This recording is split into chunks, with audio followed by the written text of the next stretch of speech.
welcome back to my vlog 12. I am super excited to take you with me to Covent Garden today. I'm meeting up with a friend that I used to study with in university in Toronto, and we haven't seen each other in forever. I think it's been over like 6-7 years or something like that. Ooh, it's loud. So I'm gonna go meet up with her. We're gonna have a brunch and potentially a little walk around London, and then it's back to the grind of working at home.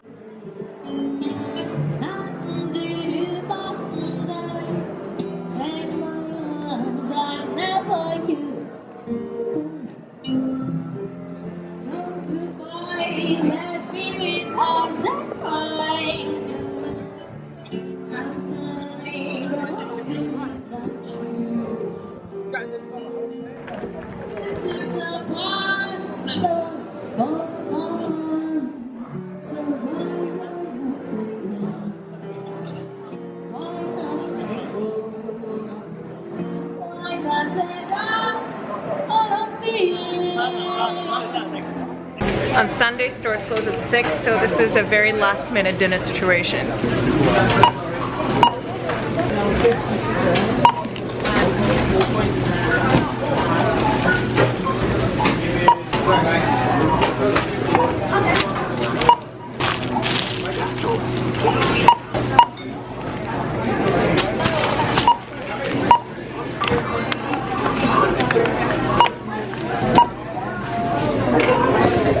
As I did my dinner shopping and now heading home, I'm just processing our conversation with my friend that I haven't seen for years from Canada. We were cracking up over lunch about how many differences are there in words they use in the UK versus in Canada, but also like genuine standards.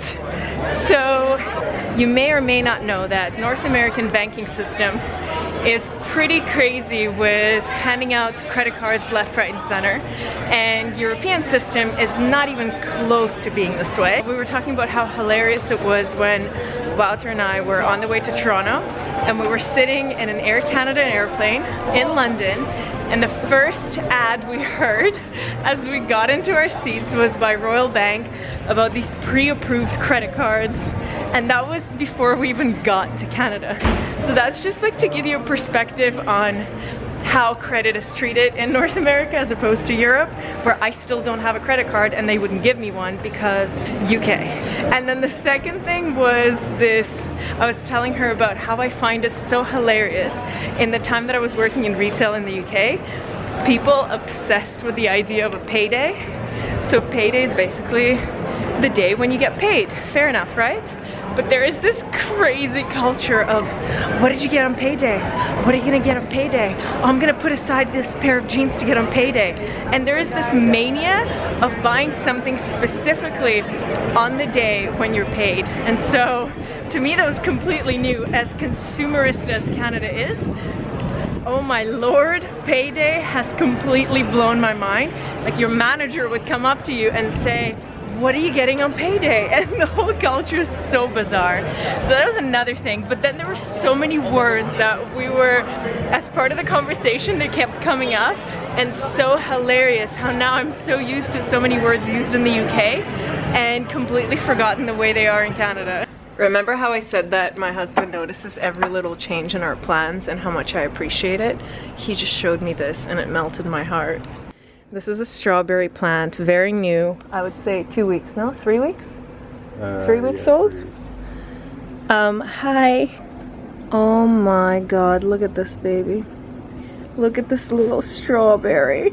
So I thought while I'm cooking I'd share a few more words and bits that we discussed that are different between Canada and the UK, and one of those things is contactless. So I've lived in the UK for over 3 years, and for as long as I remember I've been using contactless as a word, where in Canada I completely forgot, but no one says contactless, everyone says tap. Like, do you have tap? Or like, it's not tap accessible. Like, there is no tap. So I find it so hilarious how I'm so used to saying contactless now.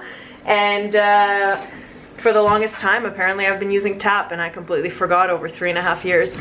And another thing that my friend Anna actually found very funny is that simple word exit in the UK, everywhere on the tube, basically anywhere you have an exit sign, it won't say exit, it will say way out, which is, I think, a very British thing. Oh, there's another good one. So what we call a streetcar in Toronto, well, at least in Toronto, I think all over Canada they call it a streetcar, correct me if I'm wrong. Europeans call tram. So that was also like a bit of a, aha moment. And I think the last one that we talked about was, well, like they're the simple ones. In the UK they use lift, and in North America they use elevator, and obviously tube in the UK as opposed to subway and metro. And I think the last one that I'm so used to saying now, and I realize to my Canadian friends I sound like a complete weirdo, is that when I am amazed by something, or when I want to say amazing or awesome, I still do use those words, but more so than ever, I use the word brilliant. And every time it comes out of my mouth, they look at me like, come on, Naila. So yeah, these are just a few bits that we found hilarious in differences between the way we speak in Canada and the UK. So I won't bore you with any more of the silly examples, and I'm gonna move on to our dinner, which is gonna involve some aubergines, which is actually an eggplant in Canada. So some aubergines, some Greek yogurt, garlic, parsley, and it's all gonna get to be in this beautiful, delicious concoction created by my grandma. So first thing you want to do for this dish is you want to take 3 aubergines or eggplants, whatever you want to call them, and slice them up in circles. Something like this, but not too thin. So for example, this is way too thin and it's gonna get burnt quite quickly. But something like this is a proper thickness. It's about, I would say, like a centimeter of thickness for it to really cook well but not burn. And next thing you're gonna do is you will line them up on the baking sheet, sprinkle a bit of olive oil on it, add some salt and pepper, and let it bake on 200 degrees Celsius for about, I would say, 20 minutes for it to really cook through. And in the second stage, I cut up very finely parsley. I have 2 packs here and they're both 30 grams. So in basic terms, I'm basically using 2 hands full of parsley, if that makes any sense. And then put as much garlic as you would like. I am personally obsessed with garlic. So I think because it's a pretty small garlic head, I may put 5 to 6 of the garlic cloves, just because I love the taste of garlic. It's completely up to you how much garlic you want to put into it. You can make this dish whatever you want, but in the end, it's gonna taste like, it's like a mix between tzatziki and yogurt with a lot of greens. That's probably a terrible explanation, but I promise you it tastes delicious. So this is basically what the cooked aubergines look, and I always check them for the softness just with a fork. If it's super easy to pop through, that just means they're all super well done and ready to be cut. Yeah, all of these are very good. So they're ready to be cut, to be put into this little beauty of the parsley, garlic, and ready to be mixed up with Greek yogurt. So the way I cut them up, I kind of stack them up, like you're gonna see there's a whole bunch of pieces in here, just because it's easier to cut. And I just go boom and boom. I usually cut it in 4, and if I feel like the pieces are too big, don't worry about going like a little bit imperfect in terms of your cutting, because it's not really gonna matter. And this just makes the process much faster. So the last bit is I'm gonna add yogurt, but not the whole thing right away, just because I wanna make sure that it's not like too watery. So I'm gonna mix it and see if we actually need more yogurt. Oh, it just sounds so delicious as it's being mixed. So I think we need just a tad bit more. Oops. I think that should be just enough.